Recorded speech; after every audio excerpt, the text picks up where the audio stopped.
Na mtazamaji wa ASAM Online TV, leo hii ripoti za ASAM ziko hapa ZMA, mamlaka ya usafiri baharini, ambapo tumepata taarifa kuhusiana na meli ya mizigo ya Jozani namba 2 iliyozama, na hapa mkurugenzi na idara ya usalama baharini anaelezea kwa kina chanzo na hitilafu iliyopata meli hiyo.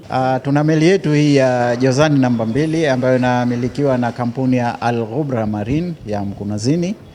Tulipata taarifa kwamba ilipata matatizo, na hii meli ilikuwa iko Tanga, ilikuwa imepakia saruji. Kwa bahati katika kupakia saruji imeondoka majira ya saa 1:40 za usiku ikielekea Unguja. Kufika majira ya saa 8 hivi, labda kwenye saa 8 hadi saa 9 meli ilipata matatizo, na matatizo iliyoyapata kule wameondoka vizuri tu, lakini kwa bahati mbaya kufika baharini maeneo karibu ya Nungwi pale meli ikatokezea dhoruba, yani kukawa hali ya bahari haiko vizuri. Kwa hiyo ina maana meli sasa ikawa badala kupata ule mwendo akawa hapati mwendo tena. Kuona hivyo, captain akawakusanya watu wake, chief officer wakusanya pale, ikabidi waka abandon the ship, wametoa life raft na kuabandon, na jumla yao crew list ya meli ni 15. Meli crew list yake ni 15, lakini kwa bahati siku hii ya safari walikuwa jumla yao ni 12.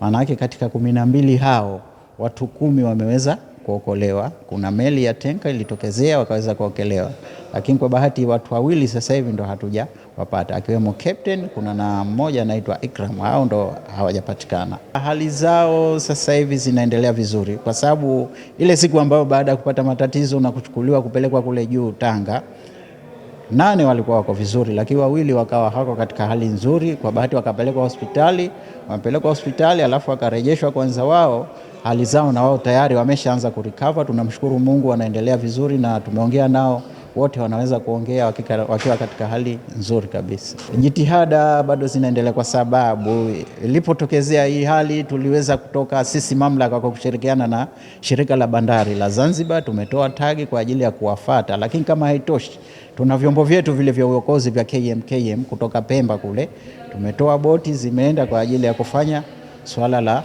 rescue pamoja na uokozi. Safari yetu tulianza saa 1:45 kutoka Tanga kuelekea Zanzibar.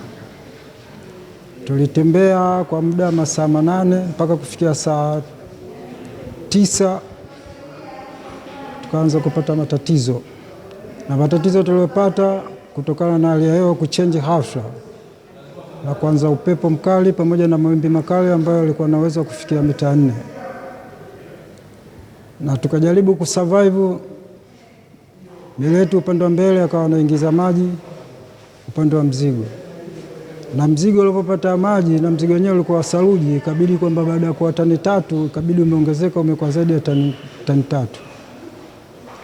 Matokeo yake draft yetu ikashindwa kustahimili kutokana na uzito wa mzigo pamoja na maji yaliokuwa yanaingia, na hapo ndio meli ikaanza kuleta matatizo. Hali ya uokozi ilikuja baada ya kukaa ndani ya maji kwa muda wa masaa 9.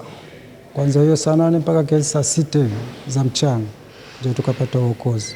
ZMA, na kwanza nashukuru kwa kazi nzuri waliofanya, kwa sababu nilitegemea ingechukua muda mrefu kuja, lakini wakaja na boti. Nashukuru Mungu wakatuhoji, na sasa hivi nafikiri kuna matukio mengi yatatokea kutokana na hii hali ya hewa ilivyo ya upepo wa kusi. Umeshaanza upepo, mawimbi makubwa. Kwa hiyo nafikiri watu wangejiandaa zaidi kwa ajili ya uokozi wa haraka.